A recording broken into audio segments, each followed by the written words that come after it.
Hey guys, welcome back to Sad Dad. My name is Dave Abkarian. I am a comedian out of Fresno, California, and this is a podcast where I sit down with my funny friends, fellow comedians, and we talk about dads. I'm a dad, and I don't know, I'm trying to be a better dad, and I feel like hearing stories about dads, both good and bad and everything in between, helps. And it's just a fun show. I like comedians, and they're fun to talk to, and we that's what we do here, and it's a good time. And I have easily, I think it's the best episode I've ever done for you today. I'm talking with a very talented guy named Andrés Taboada. He's a comedian. Well, we'll talk about his comedy in the episode and how he got started. Just a crazy backstory, and this episode has it all. I mean, his dad's a really dynamic and flawed guy, and we kind of get into the fallout of what it's like to be the child of somebody like that. So I recorded this episode 3 weeks ago, as of the time of this recording, and I've been so excited to release it. It's I remember there's a gal I'm talking to right now, and things are going well, BT Dubs. So I'm really trying hard not to screw things up with her right now. But I remember after I recorded this episode with Andreas, I texted her. I was like, "Oh my god, I just recorded the best episode of Sad Dad ever." So super excited to release this one for you. And I think you're going to like it. I mean, not a lot of updates on the personal front from me this week. We've my partner Danny Minch and I run a bunch of shows up here in Fresno, California, and those have been going well. April's been kind of a tough month for us just because there's a lot going on around here in April, especially in the city that we work out of, Clovis. There's a crazy festival they do called Big Hat Days. Yeah, Big Hat Days. And it's just sort of this outdoor, I don't know what you would call it, kind of a market or farmer's market. I don't know. That's not right. Just picture any farmer's market you've ever been to, and it's just a bunch of white people going crazy while wearing weird hats, buying stuff from these vendors. I don't know. I shouldn't shit on it. I mean, it's a local thing. I mean, you support local stuff. It just, I don't know. It's Big Hat Days. That's what it is. The next weekend, I think maybe this weekend, actually, we've got the Clovis Rodeo, which is a big deal. It's very white. The whole town shuts down for a rodeo, and so I don't know. April's kind of been. It's had its ups and downs. I had a really rough set on Friday. Today's Wednesday, so last Friday. Oh man, I bombed like I hadn't bombed a set in a long time, and so that was rough. But I had in the intervening times, I've actually had a few extras. There are a few really good sets that kind of restored my faith. That's sort of comedy, though. I mean, comedy is just hills and valleys. You know, it's sometimes it's the greatest feeling, and sometimes you just want to crawl in a hole and die. Yeah. So, we excited in May. There's a lot of neat stuff going on. I mean, we've got a busy show schedule, but in the second week of May, my partner Danny Minch and I are going on a tour.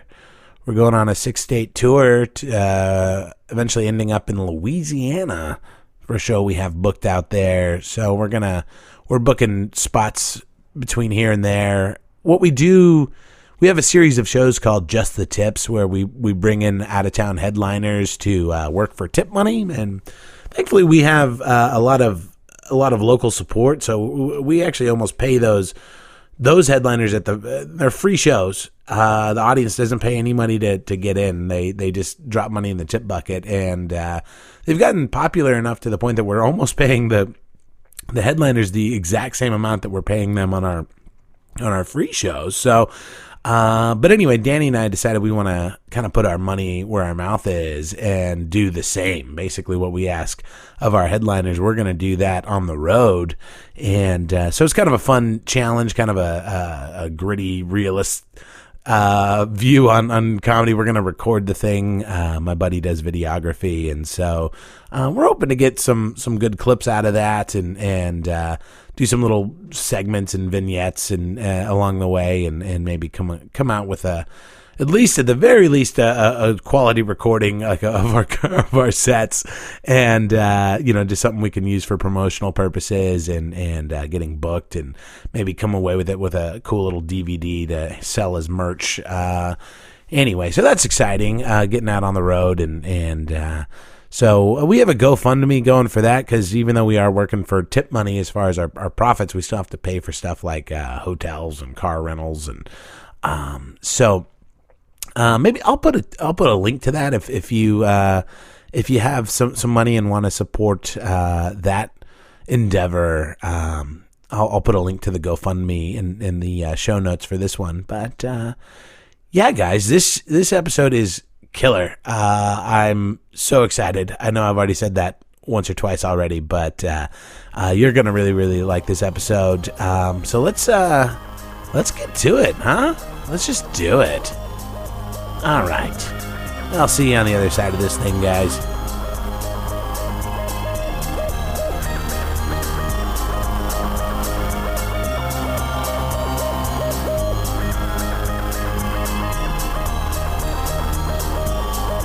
Channel, I normally do 2 channels, one for each of us, so I had to double check the EQs.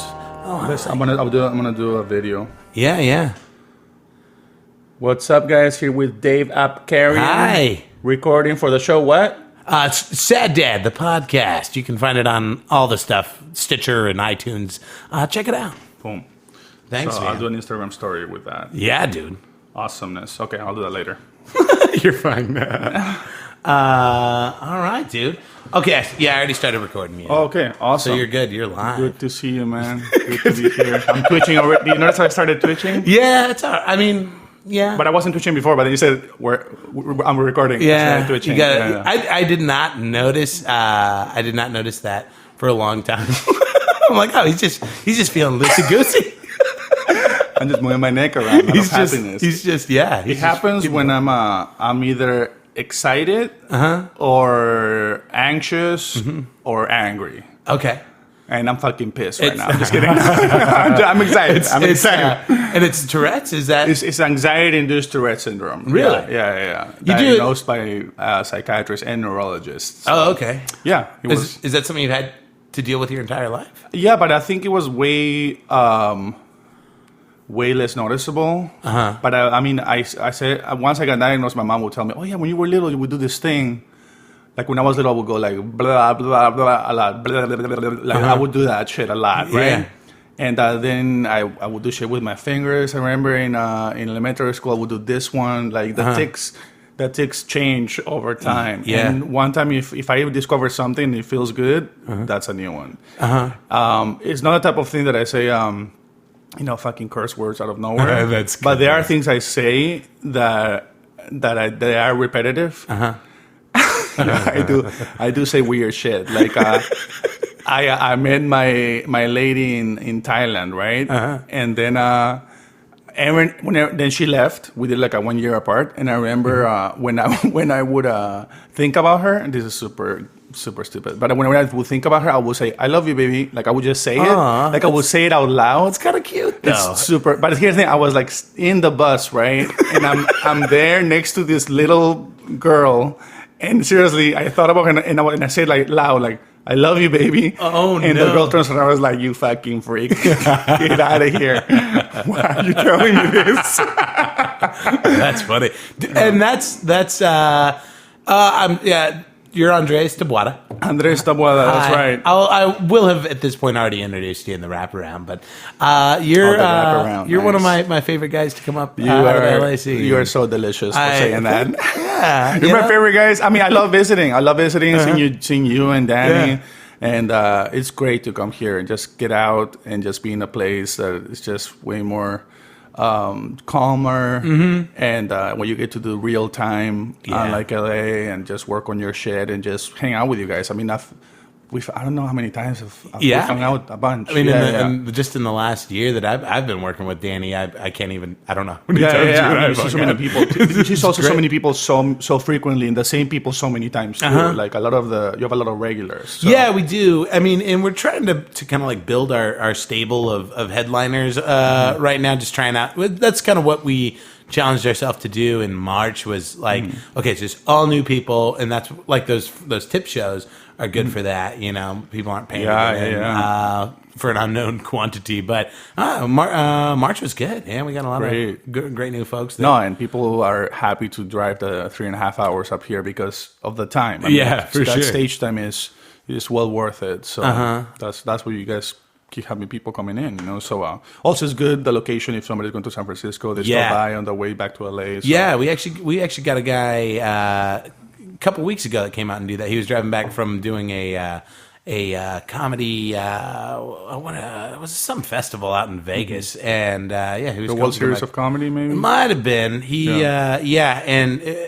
was a San Francisco comic, and he stopped through, and nice. That was good. But you're a comedian. I am. That's what you do. I that's one of the things I do. Yeah, for sure. And you started out one of the least lucrative things I do, for sure. It's the least. I lose money doing comedy. That's what I do. I don't even want to tell you about the weekend, Danny. This weekend. It's the most expensive hobby I've ever had in my life, for sure. Yeah. And you started out in Florida, right? I did in Miami. I turned 30. I was in grad school for education because I was a teacher. I have an undergrad in biology. I always tell people, man, like school has always helped me figure out what I don't want to do for a living, right? So biologist, and I was like, I'm not gonna go to med school, so let's look for something else. I started teaching. Ended up teaching in Southeast Asia. And then I met my lady there, Julie, who I'm married to now. Hey, and thanks. And same shit, like just same shit, but you throw an expensive party for no reason, and that's it. That's my take on marriage. I love talking with you and Nick Petrillo because you both started when you were 30 and I started when I was 30, and you're two guys I really look up to. So you're so sweet. I always feel like I got like such a late start. And how old are you now? I'm 32. You started at 30? Mm-hmm. Yeah. It's funny because I remember actually thinking. I was in grad school. And education, I was like, I don't know. What am I doing here? I'm getting in debt for something I don't want to do. But I thought, okay, I can either quit now and have half a master's degree with student loans or have a full master's degree with student loans. So I was like, fuck it, I'll just finish. But I remember turning 30 and I was like, okay, who do I know that started at 30? And I know Ray Romano started at 30. Did he really? I didn't know that. Yeah. I mean, there's people who I later found out started later, like Dangerfield. He quit and then he started again much later. Oh yeah. This old lady, I forgot her name, but she started way later, way after her 50s, I think it was. I don't know, crazy hair, older lady. Crazy. Is she famous? Yeah, hugely famous, and she was even one of the judges at Last Comic Standing. No, forgot her name. Man. Fuck. All right, sorry. We'll go. Sorry, you've been forgotten. You're legendary, but not enough. No, she's awesome. And but Ray Romano was the only one I knew that had started like that late. So I remember thinking, okay, I think it's now or never. Yeah. So it was something you had been thinking about. Oh, I actually went back to when I was living in Miami. I came back to LA to visit my family. So I get to Orange County actually, and I found out an old notepad, and a section of the notepad was stand-up comedy was the title, and and there's a piece of one thing I wrote there that I do use nowadays. Okay, but I had developed independently from that. But it's just, oh my god, I thought of this joke in 2004, you know. And I was like, yeah. So that's what's crazy. So man. Well, and you're originally from Peru. That's where you were born. That's where you were born and raised till I was 16. Yeah, high school in Germany, 2 years. Yeah. And, okay. You have a bit in your act about that. Yeah, it's my closer. Yeah. And I don't want to ruin the bit or anything, but I Germany. Like, is that like a thing? Like, do Peruvian families send their kids to Germany often? In Peru, you either go to if you're middle class, you go to private school. Okay. Public school is very poorly funded, so if you can afford it, and everybody who, I guess, even lower middle class, I guess, if you're above the poverty level, you can pretty much afford a private school. Yeah. And you either go to an American school or British, and then a French school or a German school. Really? I went to German school, yeah. And I'm guessing because of all the Nazis that came and just sought out refuge in Peru, I'm guessing. Okay, so there's some like ties there. That's weird. For sure. There's a few Germans in Lima, and then if you go into the jungle of Peru, there's one little town that looks like, what is that M. Night Shyamalan movie? Oh, The Village? The Village. And it looks like that, and it's a bunch of Germans living like German in Germany like 100 years ago. Like it was. What? It's called Posuso. I always thought the like South American Nazi thing was sort of like a rumor, but that's no. Like, Argentina is full of that shit. Yeah, really, for sure. That's why they're so white. Yeah. What? I mean, I guess what? How is it that these Peruvian governments and Argentinian governments like allow for that? Are they not part of? Fuck. I mean, honestly, I'm sure there's somebody who knows the history. I'm not one of those people, but man, if you come to Peru and you're white, people receive you with open arms. Really? So it's that colonized mentality. So I'm sure they were like, "What did you do? Don't worry, let bygones be bygones. We have a place for you here. You're beautiful. You're light skinned. You're light skinned. You're white. That means you're excellent of a person. So just stay and reproduce with our women, please. Please. Yeah. That's what we do. That's all that matters. Oh no! Is your family still down in Peru? Or? I thought you were going to ask me if my family is still Nazi influenced. I think, and by the way, I think it is. I do have an uncle, and his dad is German. And wow! And we don't talk about his past, so I'm guessing he's one of them. Yeah, because he's like blonde, blue eyes. His whole family is like that, and I love that guy. But yeah, we don't talk about his uncle's past, his father's past. So I'm guessing, he's my great uncle. Wow. Yeah, a little Nazi blood in you, huh? No, not me, because so I'm related to his wife. Oh, got it. Okay, yeah. So but so you're good. yeah. But sorry, I think you were going to ask me something else. Oh no. So my family. Your family moved from Peru to Florida? My family moved from Peru to this little town called Devon, Pennsylvania. Okay. Very small town near Lancaster, Amish country. And I feel so relaxed because I just had a CBD gummy on the way here. Oh, nice. That was nice. It calms my Tourette's. Like, and really, it does. Yeah. You're not squirming at all. Where was I? Oh, my family, yes. So they moved to Devon, Pennsylvania, because my dad had a contact there from his... So in Peru, what happened is my dad got into a lot of debt. A bit financially careless. So the bank took everything pretty much. Okay. We had a house with pool and like 7 bedrooms and maids, and went to private school, had a new car, and just so much debt that the bank took everything. And then, but before that, actually, what happened is my dad opened up 2 clothing stores. They came to visit here, and there was a store called the $7 store in Florida. Okay. And they're like, that's a great idea. And they just, $7 store. And they just jacked the name, and they just started doing that. Your dad saw the name of another store and was like, we're doing that too. That's pretty much how he operates. Go ahead. And so he had a business down in Peru that the bank took all the stuff.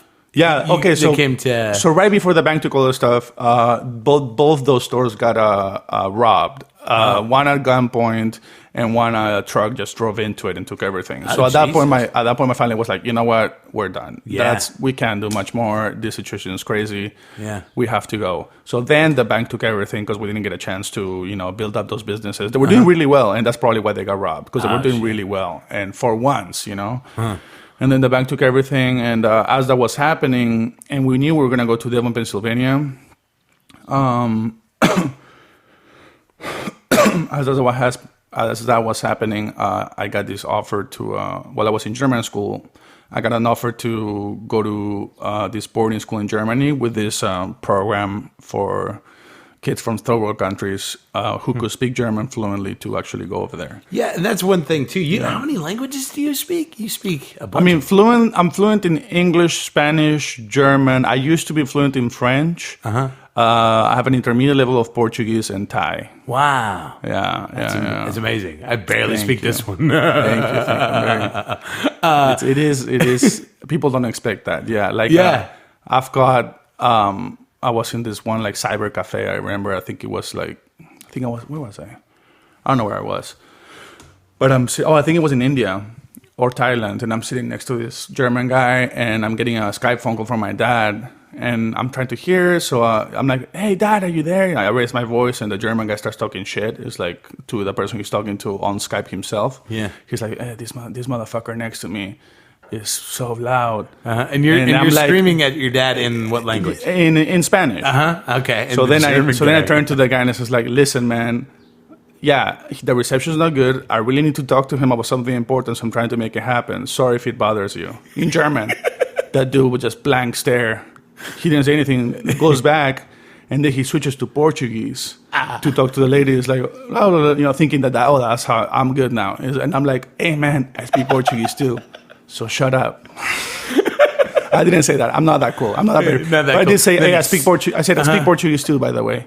And I just kept talking. Yeah, then he slammed his face into the monitor. Fuck Germans, dude. They're fucking assholes. Yeah, they are. Fuck them all. I mean, you've got quite a bit of experience. So, and there's some good Germans that I like, but seriously, overall, fuck them. Yeah. And so let's talk about your dad. So where did he grow up in Peru? Is that where? Yeah, he was born in Brazil because my grandfather, he was a general, but then he also became a chemical engineer. What? And then he got his company got he studied chemical engineering in Brazil, and my dad was born there. And so then but he was raised in Peru his whole life. Wow. Went to college in Oklahoma State. And then I went back to Peru and met my mom. Yeah. Holy shit, your family is insane. I mean, in a good way. They're insane in a good and bad way. Trust me, clinically so. It's like you have like it's like your family has been dealing with totalitarian regimes throughout their entire history. Yeah, a lot of shit has gone on for sure. For sure, and my family itself. Oh man, there's so much going on. And so your grandfather went to Peru. He came back. Yeah, he came back because he's from Cusco, from where Machu Picchu is. So he came back eventually, and And then your dad was there, and your dad grew up to be like a retailer. My God! My dad went to Oklahoma State. Didn't finish. I mean, he was a spoiled kid. I mean, he was his family was well off. They paid for everything. They paid for him to come here when he was 20, and he just partied, did coke and, slept with white women in the middle of the Oklahoma desert, and he loved it. Wow. He was like a Peruvian over He's there just slaying it in the 70s. Yeah. A Peruvian with, curly hair and like green eyes. They were like, they didn't know what the fuck to do with him. I mean, so he had an amazing time. Never finished, but went back to Peru, and I think that was enough to get a job in a bank, at a good bank. Yeah. So we've done, my family, like but then, he would always start businesses. He's not a hardworking man. He's not, so he would start businesses, really good ideas, but then they were kind of like not work out. Yeah. So we always kept living a really good life, always the big house and everything, and the great schools. So that's, I think, how he started accumulating debt, because he kept it a lifestyle, but through debt, because sometimes things would go really well, but then they wouldn't. So yeah, we'll always work. Like, they would always pull me out of school, actually. Like, that was actually my next question. Was like, how aware were you of? I was really aware when we were not doing well. Because we had the house, but then they would turn off the light on us or the phone. Oh, no so you have this big, nice house with no electricity. Exactly. Yeah. Or I will be at school, and every 3 months, because my parents hadn't paid for 3 consecutive months, they will pull me out in front of all the kids. This is when you're in Germany? No, this is in school in Peru. Oh, got it. So Okay. like at this point it's, I guess, middle school. Okay. No, or elementary school. And yeah, every 3 months, me and the same 2 other kids, we had the parents that would always they would always not pay. Yeah. So, and they would always pull us out every 3 months in front of everybody. It was super embarrassing. Then they would call our parents. We would just wait and chill for like a couple hours in the principal's office. And it's crazy, you know, you go to the principal's office for something your parents did, you know, so it's kind of fucked up. That's rough. And how did your dad meet your mom? Are they married? Are they? My parents got married when he was working at the bank, and it was called the Arab Bank. Really? That's what it was called. The Peruvian Arab Bank. Yeah, the Arab Bank. And he met her then, and she was this. She went to finish in school and was this. Her mom had studied poetry and she was a musician. Really? Yeah. So very bohemian lifestyle, and but again, very I guess privileged, you know. Sure. And yeah, she married him. She was like a hipster, but she was like a San Francisco hipster. Oh no, she was. Her mom was. Yeah, Oh, but my mom was just very proper. Went to this private all-girl Catholic school. Like there's many of those in Peru. And then she met my dad, who was kind of like a mess, but he's... He sounds like such a mess. Yeah. He was. But she was like, dude, you need to get... Because at that point, he wasn't working. He just had come back from partying in Oklahoma for 10 years. And then... Partying for 10 years. Because he just did whatever he could, and they just let him have it, you know? Yeah, right. So he's like late 20s, early 30s when he meets your mom? Late 20s, yeah. So I'm going to say 26 when he met my mom. And then... she said, get a job. He got a job out of the Arab Bank. She's like, oh, cool. He kind of does. He kind of tries to step it up. Yeah. So then she didn't know how crazy he was, but very charming also. He's a very charming dude. And if you met him, you would know exactly where I got my sense of humor from. I mean, in my face. You're charming. Yeah. You're charming as shit, too. Oh, so, thank you. And they got together. And I had my older sister. And then me, and then my little sister. Oh, okay, you're right in the middle. Yeah. Yeah. And what's your relationship like with your dad? I mean, you guys get along? You fight or? Oh, yeah. I mean, I think we're at a good place. I remember there was a time where I didn't talk to him for like 3 years. Really? Yeah. I mean, he has a lot of my family. There's a lot of bipolar disorder going on. So he wasn't diagnosed. I mean, in Peru, that's not a thing. You know, you just. Oh, you're weird, you're crazy. Like, I feel like going back to school and apologizing to all the autistic kids we made fun of. Because can you imagine how many there were that we were just, this fucking weird kid. Yeah, you know? And dude. It's like, dude, like, no, he was in the spectrum. We just didn't know. I mean, and mental health is in the last like 15 years has come a long way as far as like the treatment of it. You know, like Yeah. I mean, like my older brother's a lot older than me. He was born in 72. Yeah. And so he's bipolar. You know, like manic depressive, and it was just almost like barbaric, some of the treatments they would put him through, you know, and because they just didn't really understand any of that stuff, and it's crazy. You know, they put it on the kids, so. And the shame too. You know, you're like, oh shit, I'm crazy then. Yeah. But no, it's the same shit. You have a condition, and you can think of it as mental, but yeah, it's your brain is also physical. You know, so it's just something you got to take care of. Yeah. So then when we came here, so I came back from Germany and I met my family in California, and I like that way better than Pennsylvania. And I was like, okay, I gotta stay here. Yeah. We were supposed to get a green card and we're being sponsored and everything. I'm like, yeah, no brainer, I'll come. But then after 2001, that got shut down because of September 11th, I think. Oh, right. Either way, it got shut down. The lawyers stopped answering our questions, and so that was a rough time. And I think my dad had a tough time with that, and the bipolar disorder still undiagnosed, still untreated. So he went nuts. And it was just me and him living in an apartment, and things got really bad. And oh wow! Then he went back to Peru, and I didn't talk to him for 3 years. Yeah. Really? So you're just. And how old are you at that point when you're stuck in that apartment with your dad? 19. Yeah. And this was in California, or yeah. So they said I got there at 18. And 3 months later, like, they separated. It's like, really? You fucking waited for me to come back here for you to do this shit? And then, then that happened. My mom with my little sister, my older sister went on her own because she was old enough.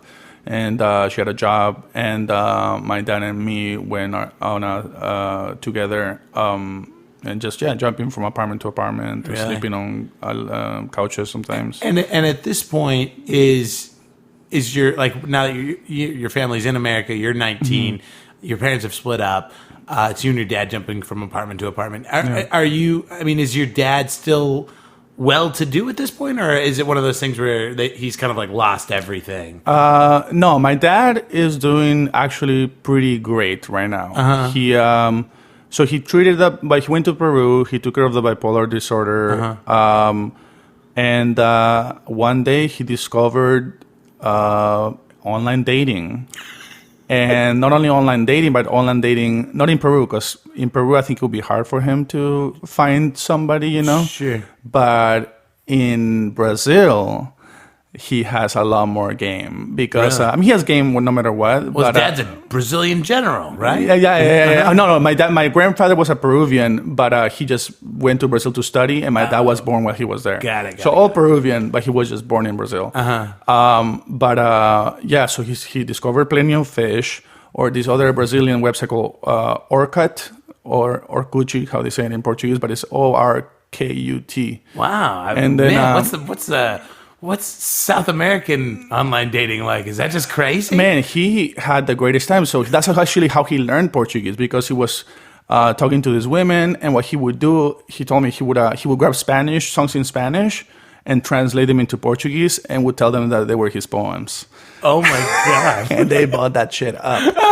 How old is your dad at this point? I think he's 50s. Yeah. Okay, so he's in his 50s, and he's just like wooing all of these Brazilian women. Exactly. And he will go to Brazil, date a woman, live with her for a while. Things will go sour because that's what he does. And then he will come back to Peru, get on the online dating again, and then go back to the next woman. That's what he did. Meanwhile, you're in the United States going to college, trying to be responsible. I'm fucking working 2 jobs at 2 restaurants on the weekends, like from 8 a.m. to 4 at one, and 6 to 11 at the other one, and then going to college full time. And during this time period in his 50s when he's dating, what's he doing for a living at that point? Well, first nothing. Then I think he got I think it's a representative. I think that's what it is for this companies that sell wood flooring.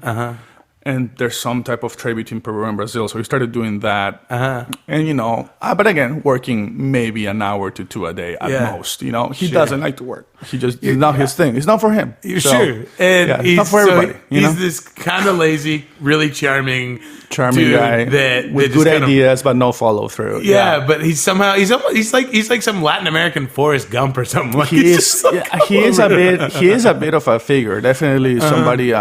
An interesting guy for sure. Is he?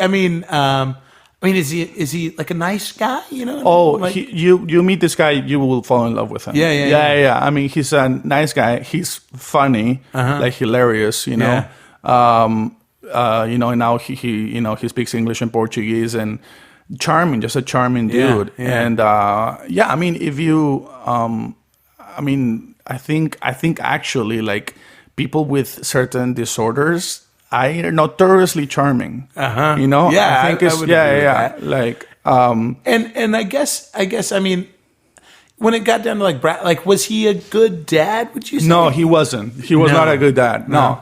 There were good fun moments, but no, he was an abusive dad for sure. Was he? Oh, for sure. To you? Oh, I mean, to me, my mom, I saw some bad shit. You know. You don't have to go all the way into it. I don't care, man. I'll go wherever you want to go. Was it physical abuse, or was it just more mental and emotional? More mental and emotional. More like scaring you into thinking he was going to hate you rather than hitting you. If he hate you, I mean, he didn't hate you, but it wasn't like he beat the shit out of you, But I saw some fucked up shit with my mom. And with me, I will say there was some physical stuff, but again, more emotional than anything. Yeah, that's rough, man. I mean, it was just weird. It's just weird. I mean, I'm looking back, definitely fuck with my self-esteem. I mean, in Peru, it's very common to call somebody a faggot, like it's normal, Yeah. Being called that at a young age. By your dad? Yeah. Oh, dude. Constantly. Like anytime I cried or anytime I just wasn't manly enough or whatever. He also had I also had 2 sisters. And it's funny because, his dad did the same shit to him too, Really? And that's the thing. It's a cycle that it's hard to break. And so he had 3 sisters. He was the only boy. His grandfather was like fucking horrified that, oh, this kid's gonna turn gay because he has 3 sisters, you know. And he did the same shit to me, even though it was so shitty for him. Yeah. So same shit. Yeah. And, so his dad was extra hard on him. And yeah. So, I mean, so does he have some of that like? Sorry, I just fucking knocked the table. So he's got kind of like that machismo, like that whole man thing going. And, that thing. We have that. Yeah. So that's why, I mean, it's kind of my goal. Like, I mean, I think unlike my father and his father before that, I mean, I have the benefit of, like, you know, therapy is like a thing. You know, I've always. Not like I've stayed in therapy my whole life, but throughout my life, if I was having a hard time, I've gone to therapy. Sure. So I did it in elementary school when I was having a hard time. I did it in high school, college. Now I still go to a therapist if I need to. You know? Yeah, So, that's great, man. And I guess my other question too is, like, do you feel like the amount of traveling that you've gotten to do in your life has helped you, like, gain some perspective? You know what I mean? As far as like that relationship you had with your dad, because things could have gone a lot different for you. You know what I mean? Like, you could have very easily, like, repeated the cycle. But do you feel like the amount of the world that you've seen has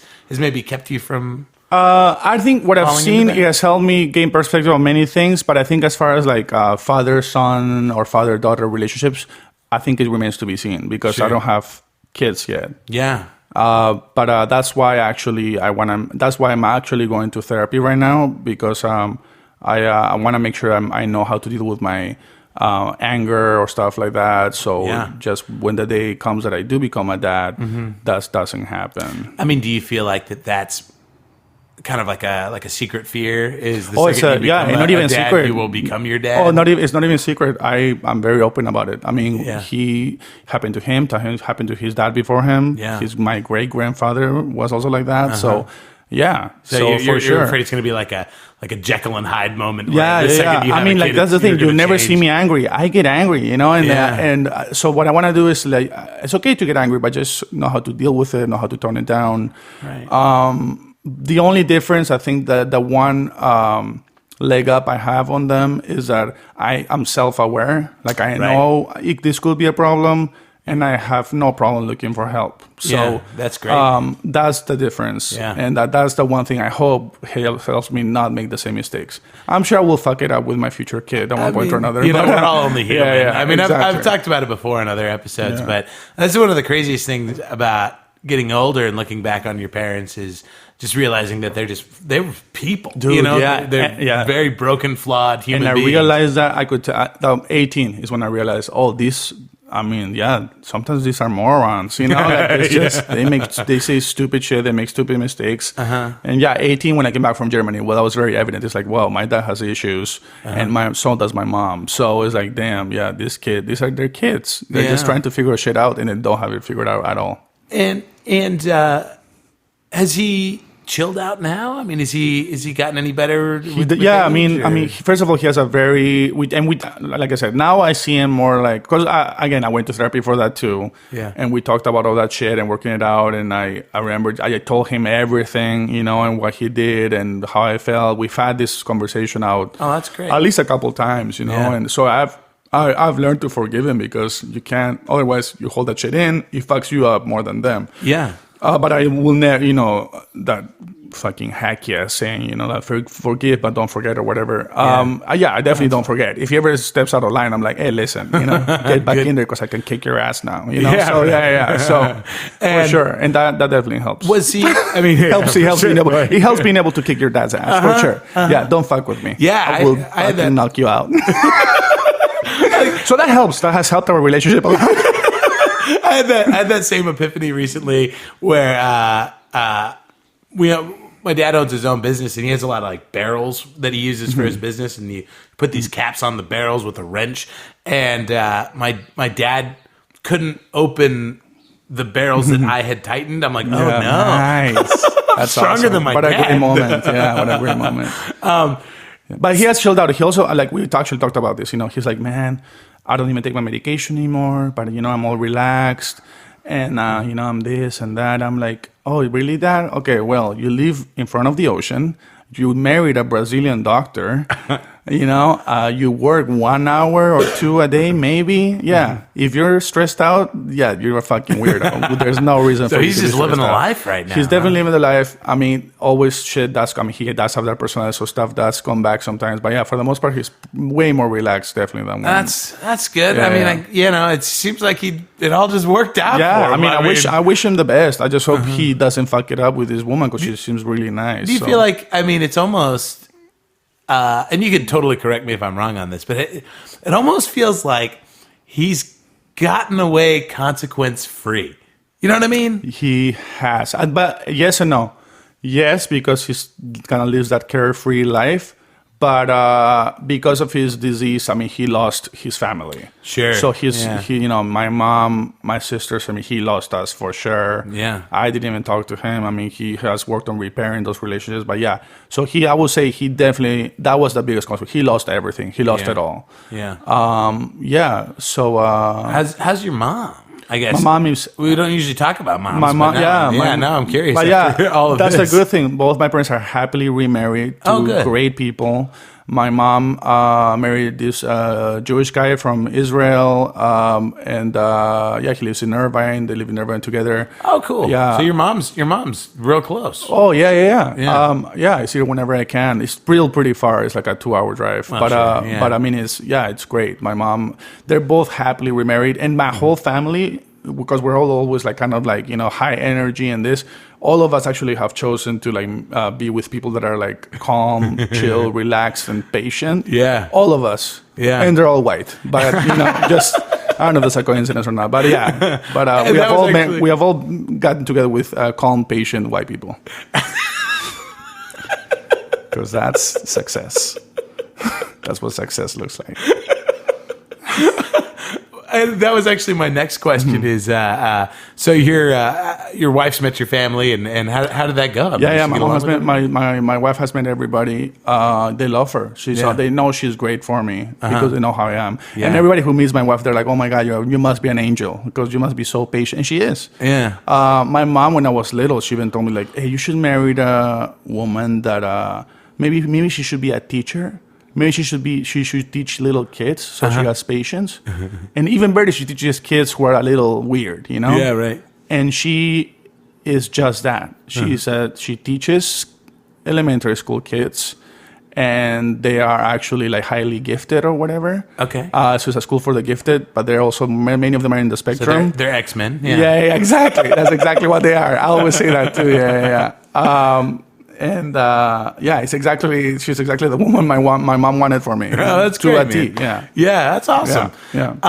And then I think you had a question for me that you wanted to ask on air, but you wouldn't tell me what it was. A question About my dad. Oh yeah. So I asked you outside if your dad is more dark skinned than you, and if you could pass for Mexican, which is such a weird question to ask. It is a weird question, and right? the answer is yes. Yeah. Yes and yes. Yes and yes. Because I'm writing a screenplay right now, and part of it is supposed to take place in Mexico. So hopefully, so here's the thing. I mean, there's so much going on, but I mean, yeah, I'm writing a screenplay. I'm actually not as actively doing stand-up anymore. I will probably get back into it. Oh, Maybe really? who knows? To be honest. Wow, yeah. But I didn't realize that. I've discovered. I'm like, hey, why not just write a full feature screenplay? And I've been doing that since January. And honestly, man, it has like. Whatever live stand-up has sucked out of me, like this has brought it back. Like, That's great. Yeah. Like I'm really loving the process, and So Robert Rodriguez, by the way, super hard to say in English. His name, Robert Rodriguez. He has it. Yeah, so hard. Yeah. He has this. He says this thing like he says to make an affordable movie. He says like to catalog everything that you do have access to. Okay. Make a movie around that. So I go to Baja a lot. I have a car, and I'm thinking about making a movie about that. So it's going to be about a Mexican kid going to Mexico and kind of like rediscovering a part of his culture he had never seen. A privileged Mexican kid who kind of disses on the people that come to the States. Yeah. And then seeing who those people are and kind of like finding a new appreciation for them. So Yeah, so I wrote this stuff. I've been writing it. I have I call it the vomit draft, where it's just like just put it out there. Yeah, that first draft's important though. Like you just have to finish it. Exactly, and I wouldn't even important thing. Yeah, and I wouldn't even call it a first draft because a first draft you show to people. Right. This is not something I would show anybody yet. I have the plot summary. I have that done, or the treatment, I guess, whatever. Mm-hmm. And now I'm working on having a presentable first draft. And if everything works out, hopefully I can make a zero budget flick in August. Yeah, man. So it's going to be real hot up here, but you can you can use all of my property and my dad. Exactly. And your property is so cool for so many things that you could do here. Like, I think it would be great for a horror movie. It would be amazing for that. Yeah. That shit you have back there is like, it looks so cool. You have a fucking robot. We do have a robot on the property. Yes, AKA robot. That's so cool, man. I didn't realize you had stepped back from comedy. Thanks so much for you guys at home. Andrés actually drove all the way up here to do a comedy show. We actually invited him up to headline the show tonight. So we decided to record an episode of Sad Dad while we were at it. But I didn't realize that. Yeah, but by stepping out of comedy, I mean like I'm not doing open mics. Sure. And I know that's crazy because you have to do it. And I should do open mics, but seriously, at one point I just didn't have the energy for it. It's exhausting, man. It is exhausting. And LA is kind of weird. You can go to a mic and not get up. Yeah. Or go to a mic and get 3 minutes. And I get it. It's part of it. But you know what? I have other interests as well. Yeah. So whenever cool stuff comes around, I'm happy to do the shows if they would have me. Most of them won't because I don't have a name or credits. Sure. But I mean, I got into the stand-up showdown at the West Side Comedy Theater. So it's like that's probably a bigger deal contest I've ever done, probably the biggest so far. Congratulations, that's great, man. So I'm doing that. I played some festivals. The closest one is the Big Fire Festival. I think it's Hallandale in California. Oh, okay. Yeah. It's in the middle of nowhere. It's like I think it's kind of like a comedy festival meets Burning Man. So it's kind of like a thing like that. Yeah, I'm down. So whatever. So I'm gonna apply to that and do stuff like that and. I don't know. And eventually, who knows what's going to happen? Sure. I have no idea, nor do I care to know. I just want to do what feels good. Right now, I'm writing this, and I'm really excited about it. Oh, that's awesome, man. Well, that's great. I'm like so excited for you. It sounds weird for me to say, I'm so excited you're not doing comedy anymore. but I am. I'm still doing it. So if I just want to make sure I just don't want to waste my time. Yeah, you know, I don't want. I will never. There's a lot of people who like, and good for you if you do it. But it's like, for example, going to the Comedy Store and go to a potluck and wait there for 4-6 hours and not get up. Yeah. Because let's say you do sign up for the potluck and then kill Tony or something, right? And you're there for 4-6 hours, and you might not get up. You go to the Hollywood Improv and you do the same thing. You might not get up. Right. I did that a few times, and I'm like, if I keep doing this, I will not be a comedian anymore. Because that's such a humongous waste of time for me. So I stopped doing that. I remember I started going to fewer and fewer mics. And I'm at a weird place, man, but not feeling bad about it. I'm excited where I'm at. That's so cool. And if something happens out of this festival, probably nothing will. But if something does, I'll go there. So I'm just kind of flowing wherever things happen. I'm going. That's fucking cool. Yeah. So I'm so happy for you. And stand-up, I will never leave stand-up completely because it really keeps your writing in check. So. It makes you a better writer, and therefore I think it's a great tool to have. Right. But right now, stand-up is more of something that has helped the writing of the screenplay, I guess.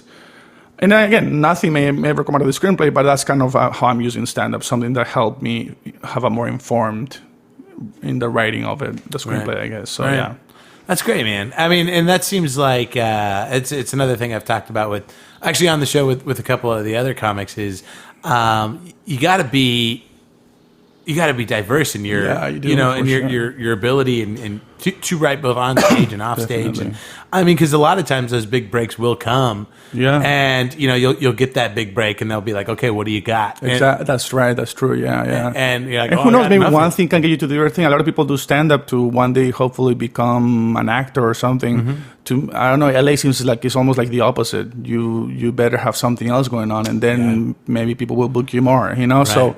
So, but I'm not doing this because I hope that this does that. I just want to do it because I want to do it. Like, when I turned 30, one thing I wanted to do was stand-up, but just as much was film. Those were the two goals that I set for myself, because those are the two things I always wanted to do my whole life. I just never did, because I had that immigrant mentality, like, no, you have to get a safe job, you want to be a doctor, and just do that. But you're just unhappy if you pursue that shit, right? So I turned 30, started doing stand-up. I graduated college, and then I did a summer of film production classes at UCLA after that. Just got more student loans, so fuck it, I'm going to study something I like for once. And I got this job at Santa Monica College. I'm a tutoring coordinator in the science department because I was a biologist back in the day. Yeah. And I got cool. I know, right? You're a biologist on top of all of that other shit. I was a biologist. Yeah, I worked in a lab in the infectious diseases department for like a year. I bet you could write some creepy shit, dude. Dude, I think that will make a good sitcom. That environment itself. I mean, I work with in my little lab, my little group. It was like 4 different labs in one floor. I'm gonna say 20 different nationalities. Wow. And some of the funniest people I've ever met were in that lab. This Chinese lady who had a thick Chinese accent did not give a fuck about anything. Like, she worked next to this girl from Egypt, and she's like, I don't like her. And I'm like, why don't you like her? Because I don't like stink people. Oh, Jesus. Because she had really bad breath. And I'm like, okay. And then this guy, Mishra, he was Indian guy. He would walk in, and he was kind of chubby. And he would like, what's this? And he would just point at his belly and be like, you pregnant? And she didn't give a shit, man. Oh, that's so funny, Yin Lee, man. she's, oh my gosh, she's hilarious. She cracked me up so much. Was she an older lady or she was a young girl? Older lady. Yeah, older lady. Oh, that's so older lady. I'll be like, hey, Yin Lee, what if your son Charlie marries a black woman? And she'd be like, no. Just openly racist, and oh my God. And her son was like so Americanized, and he's like so embarrassed by her. Yeah. And he also volunteered there. I mean, really, some really funny people work at that place. And making that seriously. Not aware how hilarious they are, but they're fucking hilarious. So, yeah. Man. Andres, that was a great chat, man. We have a show we've got to get to. That's right. Now. Shit. That's right. Oh, we do. So, dude, thank you so much for being on. This was a ton of fun. Oh yeah, likewise, man. Yeah, man. Yeah, happy to do it. Thank you.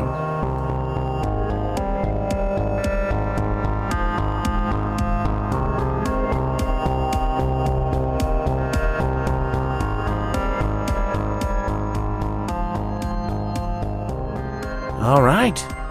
Andrés Taboada. It was a crazy episode, right? That was so insane.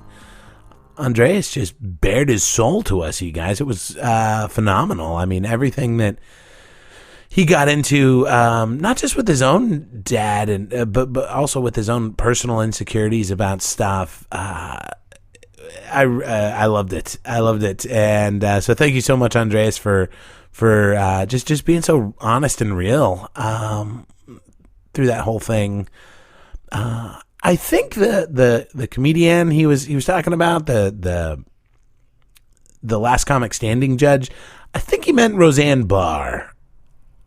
I had to look up. I Googled, because I've actually never watched Last Comic Standing ever, and so I had to look up their Wikipedia and look at the judges, and the only one I could think that matched was Roseanne Barr, and she also. He was right. She did get started in her 30s. I didn't realize that either. So, that just to put that mystery to bed. I do have. I've had a few more iTunes reviews, which are great. I should say ratings. I've had more ratings. I did get one new review this week from. I don't know if I'm going to say this name wrong. Don't Amp, DONTE, capital E, AMP. Just titled one of the dopest podcasts. Thanks for the great laughs, and every one of your guests is incredible. Keep going, Dave. Oh, thank you. It's awesome. You guys have been so good to me. I might in the next couple of weeks, I might need to start another GoFundMe once this whole Just the Tips thing is blown over, because I do need a new soundboard. This thing's kind of cracking and popping more than I want it to, and that's just rough. It's just one more thing. I'm already I'm already trying to figure out the whole interviewing thing, and it's just a lot of multitasking in the moment while I'm talking to these guests, and just trying to think about what I want to ask them and where I want what I want to know, and being both present for them as they're saying the thing that they're saying, but also thinking of the next thing I want to ask them, and in the meantime I'm sweating equipment, and it takes away from it a little bit, So there's a board that I have my eye on. It's Zoom R16 board I've been researching, and I hear it's really good. So, but it's like $400. I don't have $400 right now. I'm barely scraping by. And anyway, I got a softball game. My daughter has a softball game today, so that's exciting. I should get into that a little bit. There's an episode coming up with Jen Murphy. I get into softball life as a dad. So it's got its challenges, you guys. It's not easy, especially if you know nothing about the sport and are not particularly interested in it. But just being there for your kid. Anyway, that's I guess I don't know. In a weird way, with the softball thing, like I'm not super excited being there, and I don't even think my daughter notices if I'm there. I'm not sure, but because her mom and her stepdad are there, and her mom's this big overbearing presence in the stands. She knows all the stuff to yell at the kids, and like all the softball idioms. I'm just totally clueless about all of it, and but one of the things that kind of came of it, I remember I had some like sore feelings towards my dad because I was in high school. I was in band, nerd alert, and my dad didn't. I mean, he came to one or two like parades and concerts and stuff, but I remember like having some like hurt feelings over him not always being there. But now, like, I kind of get it. Like, if he felt like I feel at softball, just being like this weird fish out of water, uncomfortable, not knowing how to connect with the people around you, it doesn't feel great. And, your kid's so busy with the thing that they're doing, they don't even notice you're there. And I don't know, I guess I kind of like, I guess I kind of forgive my dad. I could just kind of let that go now after whatever has been 16 years. And so, because if that's how he felt, if the way he felt was kind of how I feel, I guess I get it now. And so it's kind of nice. I mean, it's just some more perspective on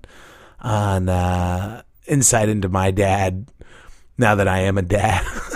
So, Dad, it's totally cool. I'm fine. But anyway, that's our show this week, you guys. You've been great. I know I've said it already. I will catch you next week. Got a really fun episode with Aaron Weaver. We delve into some really interesting issues in regards to masculinity. Aaron's a real introspective, real thoughtful, somewhat spiritual guy, but not in a weird way. So next week will be a really fun episode too. So I will talk to you guys real soon. Thanks so much.